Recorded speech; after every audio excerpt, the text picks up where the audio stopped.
प्यारे बच्चों, स्वागत है आप लोग का हमारे चैनल एसजी ड्रीम स्टडी पे। बच्चों, आज हम देखेंगे कक्षा 10वीं विज्ञान 2025 बोर्ड यानी यूपी बोर्ड एग्जाम के आपके विज्ञान के सभी महत्वपूर्ण टॉपिक यानी केमिस्ट्री, फिजिक्स और बायोलॉजी में जो सभी महत्वपूर्ण टॉपिक है, जहां से आपके क्वेश्चन आपके यूपी बोर्ड एग्जाम 2025 में डायरेक्टली बनेंगे और इन टॉपिक के अलावा और कहीं से नहीं बनेगा। उससे पहले आप लोगों को करना क्या है, चैनल को सब्सक्राइब करना है, वीडियो को लाइक करना है और वीडियो को अपने दोस्तों के साथ ज़्यादा से ज़्यादा शेयर करना है।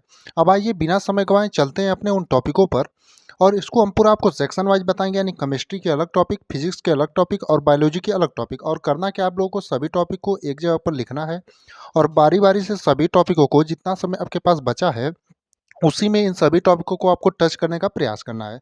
जैसे पहला हमारा है रासायनिक केमिस्ट्री से शुरुआत करते हैं। पहला है रासायनिक समीकरण संतुलित करने की विधि, यानी आपका पहला जो केमिस्ट्री में है वो है रासायनिक समीकरण संतुलित करने की विधि। अगला है संयोजन तथा वियोजन अभिक्रिया, यानी आपका रासायनिक समीकरण संतुलित करने की विधि हो जाएगा। उसके बाद संयोजन तथा वियोजन अभिक्रिया, इसका आपसे परिभाषा पूछ लेता है और इसका जो है उदाहरण पूछता है। अगला आपको अम्ल क्षार तथा लवण, यानी अम्ल क्षार लवण में भी आपको इनमें अंतर पूछ लेता है कभी कभी अम्ल क्षार में, या फिर इनकी परिभाषा पूछता है और फिर उदाहरण, यानी कि इनसे अम्ल क्षार तथा लवण की परिभाषा तैयार करना है आपको और इसका उदाहरण तैयार करना है। अगला यानी चौथे नंबर पर है कि उष्माक्षेपी तथा उष्माशोषी, यानी उष्माक्षेपी तथा उष्माशोषी दो आपकी अभिक्रिया होती है। इनको भी आपको एकदम अच्छे से तैयार कर जाना है, क्योंकि आपके यहाँ 2025 बोर्ड एग्जाम में यहीं से जो है क्वेश्चन आपके सभी बनेंगे। यानी आपको पहला में रासायनिक समीकरण संतुलित करने की विधि, उसके बाद संयोजन तथा वियोजन अभिक्रिया, फिर अम्ल क्षार तथा लवण को तैयार कर जाना है। फिर अगला आपको हमने जैसे चौथा बताया उष्माक्षेपी तथा उष्माशोषी अभिक्रिया। अगला आप बात करें यानी 5वें नंबर की, तो इसको हमने पहले से आपको बता रखा है और आंसर के साथ बता रखा है।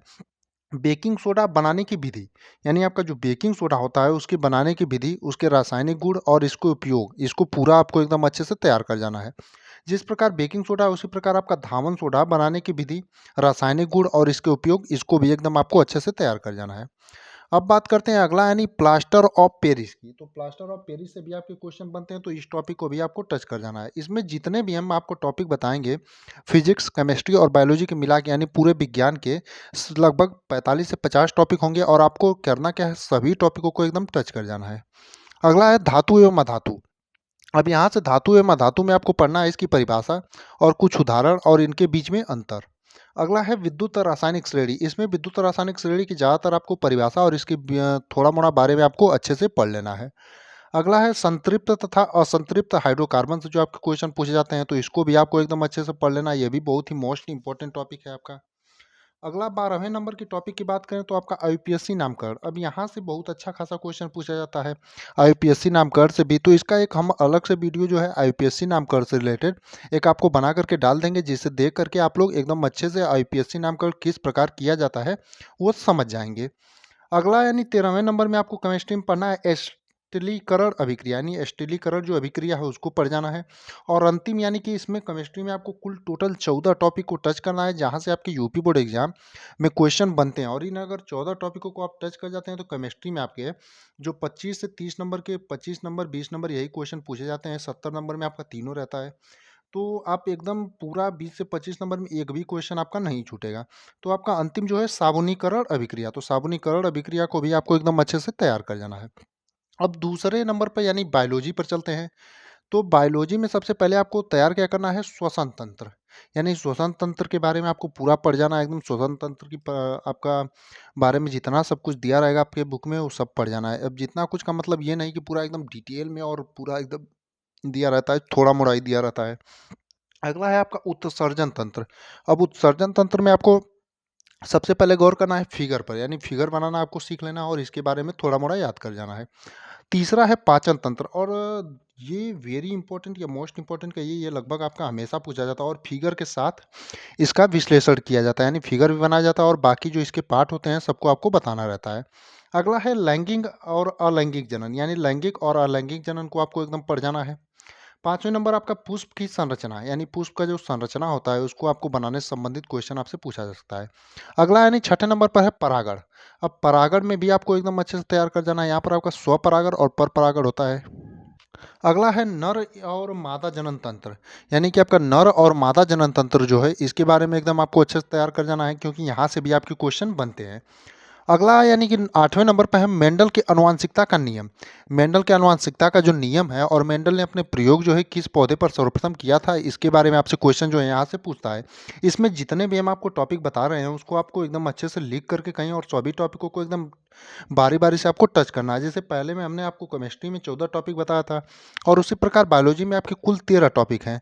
जैसे हमने 8वें तक बता दिया आपको, बाकी अभी 5 बचे हैं। इसी प्रकार आपके फिजिक्स के टॉपिक हैं। यहाँ ही से आपके जो है बोर्ड एग्जाम 2025 में जो है क्वेश्चन एकदम 100% बनेंगे। अगला है डीएनए तथा आरएनए में अंतर। यानी डीएनए तथा आरएनए में जो है आपको 3 से 4 अंतर एकदम याद कर लेना और ये भी क्वेश्चन आपका 100% आएगा। अगला है तंत्रिका तंत्र। अब तंत्रिका तंत्र से भी आपका क्वेश्चन जो है आपके बोर्ड एग्जाम 2025 में बनेगा, तो इसको भी आपको एकदम इस टॉपिक को भी एकदम टच कर जाना है। अगला है मानव मस्तिष्क, यानी 11वें नंबर का आपका जो टॉपिक है मानव मस्तिष्क। मानव मस्तिष्क से भी आपके क्वेश्चन बढ़िया बढ़िया प्रीवियस ईयर में पूछे गए हैं। अगर आपको इन टॉपिकों का महत्व देखना है तो आप अपना प्रीवियस ईयर का कोई पेपर उठाइए या किसी भाई या दोस्त आपका हो जो प्रीवियस ईयर में 10वीं कक्षा का परीक्षा में पेपर दिया हो, उससे आप पेपर लेकर के देखिए तो आपको पता चलेगा क्वेश्चन कहाँ से, यानी कि इन्हीं टॉपिकों से सभी आपके क्वेश्चन पूछे गए हैं। अगला 12वें नंबर में है लिंग निर्धारण की प्रक्रिया, यानी जो मानव में लिंग निर्धारण होती है उसकी प्रक्रिया आपको बताना रहेगा। अगला और अंतिम टॉपिक जो हमारा बायोलॉजी में होने वाला है, 13 टॉपिक इससे आपको पढ़ने हैं। जैसे केमिस्ट्री में 14 पढ़ने थे, इसमें आपको कुल 13 टॉपिक पढ़ने हैं। जैसे एक संकर संकरण तथा द्विसंकर संकरण। बाकी केमिस्ट्री में इतने ही टॉपिक आपको टच करने हैं। इनका जो है टॉपिक हम डिस्कस करने के बाद बारी-बारी से सभी टॉपिकों का आपका आंसर भी प्रदान किया जाएगा, यानी इनका आंसर भी हम आपको कराते रहेंगे। इसमें से बहुत सारे ऐसे टॉपिक हैं जिनका आंसर हमने पहले से करा रखा है और कुछ टॉपिकों पर आपका बहुविकल्पी प्रश्न भी पहले से करा रखा है, क्योंकि आपके 20 नंबर के जो हैं बहुविकल्पी प्रश्न पूछे जाते हैं और 50 नंबर के लिखने वाले।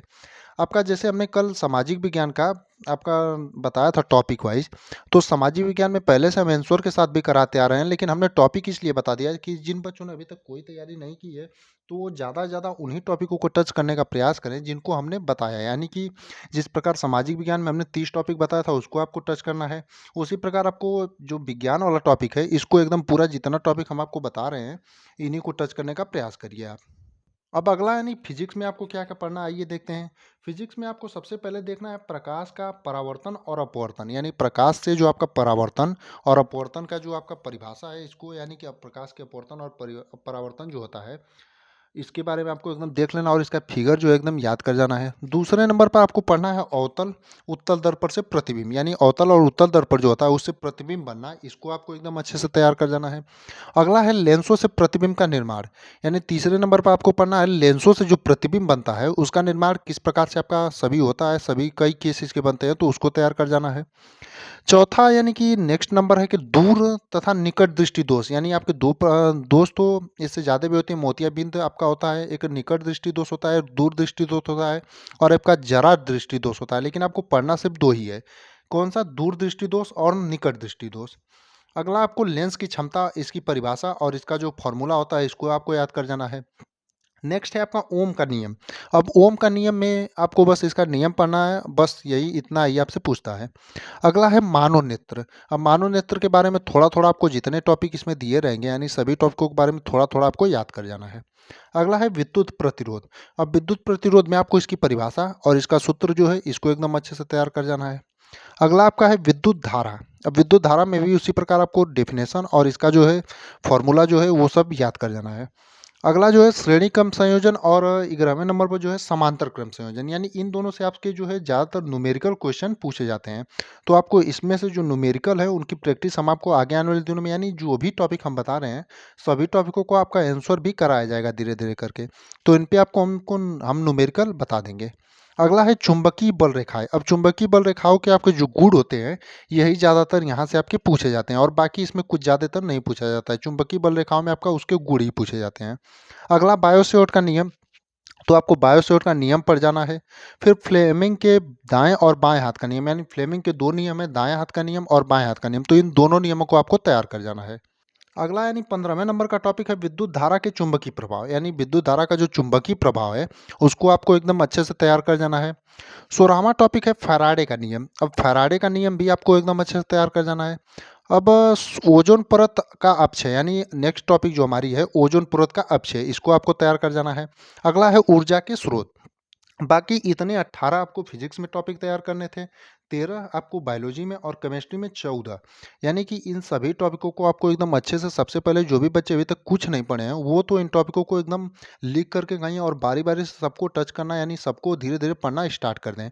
और जो लोग अपनी तैयारी पहले से कर रहे हैं, तो उसमें से मिलान करें कि कितने टॉपिकों को हमने याद कर लिया और कितनी बची हैं, उनकी तैयारी में अब कोई कसर ना छोड़ें। और बाकी जो भी टॉपिक आपको आंसर पहले चाहिए, उसका आप लोग कमेंट में ज़रूर कमेंट करिएगा किसका आंसर आपको पहले चाहिए। बाकी हम बारी-बारी से सभी टॉपिकों का आपका वीडियो आंसर के साथ बना कर के देते रहेंगे।